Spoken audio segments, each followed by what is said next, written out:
ഇവൾക്കൊരു മത്തി ചുട്ടു തിന്നാനുള്ള ആരോഗ്യം പോലും ഇല്ല, പിന്നെങ്ങനെയാണ് ഈ മത്തി വെട്ടുന്നത് എന്ന് പറയുന്നവർക്കായി സമർപ്പിക്കും. ഇന്ന് അച്ഛനാണെങ്കിൽ ഒരു കിറ്റ് മത്തിയുമായിട്ട് വന്നു.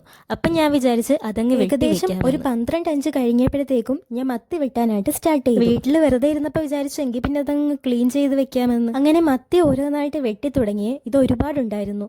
പിന്നെ മത്തി മാത്രമല്ല, 1-2 കൊഞ്ചും കണവയും പിന്നെ വേറെ എന്തോ ഒരു മീനുണ്ടായിരുന്നു, അതും ഉണ്ടായിരുന്നു. അതും അങ്ങ് വെട്ടി. അങ്ങനെ ഇത് ഓരോന്നായിട്ട് ഇങ്ങനെ വെട്ടിയെടുത്ത് ആദ്യം വിചാരിച്ച് പകുതി മീനെടുത്ത് വെട്ടി ബാക്കി ഫ്രിഡ്ജിൽ വെക്കാമെന്ന്. പിന്നെ കരുതി എന്തിനാ എല്ലാം കൂടെ ഒന്നിച്ചിട്ടങ്ങ് വെട്ടാമെന്ന്. ആകെ 2 കുഞ്ഞൻ കൊഞ്ചും പിന്നെ ഒരു കുഞ്ഞു കണവയും മാത്രമായിരുന്നു അതിലുണ്ടായിരുന്നത്. അപ്പം ഞാൻ അത് രണ്ടും അങ്ങ് വെട്ടിയെടുത്തു.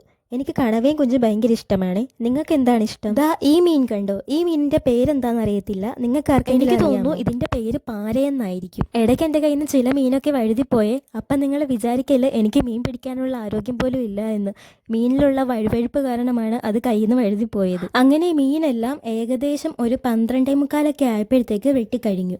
എല്ലാം വെട്ടിമാറ്റി. ദാ ഈ ഒരു കുഞ്ഞൻ കണവയും 2 കുഞ്ഞൻ കൊഞ്ചുമായിരുന്നു ഉണ്ടായിരുന്നത്. ഇനി നമുക്ക് ഈ മീനെല്ലാം ക്ലീൻ ചെയ്തെടുക്കാം. അപ്പം ക്ലീൻ ചെയ്യാനായിട്ട് ആദ്യം ഒരു പാത്രം എടുത്ത് അതിലേക്ക് കല്ലുപ്പിട്ടാണ് ഞാൻ ക്ലീൻ ചെയ്തത്. ഈ മീനും ഇറച്ചി ഐറ്റംസ് ഒക്കെ ക്ലീൻ ചെയ്യുമ്പോൾ ഒരു 10-15 വെള്ളത്തിലെങ്കിലും കഴുകിയില്ലെങ്കിൽ എനിക്കൊരു മനസ്സമാധാനം കിട്ടത്തില്ല. ഈ മീനിപ്പം ഞാൻ ഒരു കറക്റ്റ് 14 വെള്ളത്തിൽ കഴുകിയിട്ടുണ്ട്.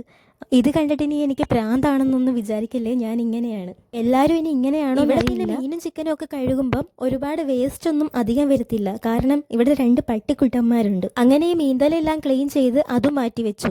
ആദ്യം വിചാരിച്ചു മീനെല്ലാം വെട്ടി ഫ്രിഡ്ജിൽ വെക്കാമെന്ന്. പിന്നെ ഞാൻ കുറച്ച് ഫ്രൈ ചെയ്യാനും. ഫ്രൈ ചെയ്യുമ്പോൾ ഇങ്ങനെ അടുപ്പിച്ച് വരങ്ങി കൊടുത്താൽ മസാലയൊക്കെ ഒരുപാട് പിടിക്കാൻ നല്ലതായിരിക്കും. അപ്പം നല്ല ടേസ്റ്റ്. ഞാനിതിൽ ഉപ്പും മഞ്ഞപ്പൊടി, മുളക് പൊടി, കുരുമുളക് പൊടി ഇത്രയും മാത്രമാണ് ചേർത്തത്. എനിക്ക് കുരുമുളകിൻ്റെ ടേസ്റ്റ് ഭയങ്കര ഇഷ്ടമാണ്. അതുകൊണ്ട് ഞാൻ അധികം കുരുമുളക് ചേർത്ത് മസാലയെല്ലാം തേച്ച് 5 മിനിറ്റ് വെച്ചതിന് ശേഷം ഫ്രൈ ചെയ്തിങ്ങെടുത്തു. ഞങ്ങളുടെ നാട്ടിലൊക്കെ ചുട്ട് തിന്നുക എന്ന് വെച്ച് കഴിഞ്ഞാൽ എണ്ണ ഒഴിക്കാതെ തീക്കനലിലിട്ട് പൊള്ളിച്ചെടുക്കുന്നതിനെയാണ്.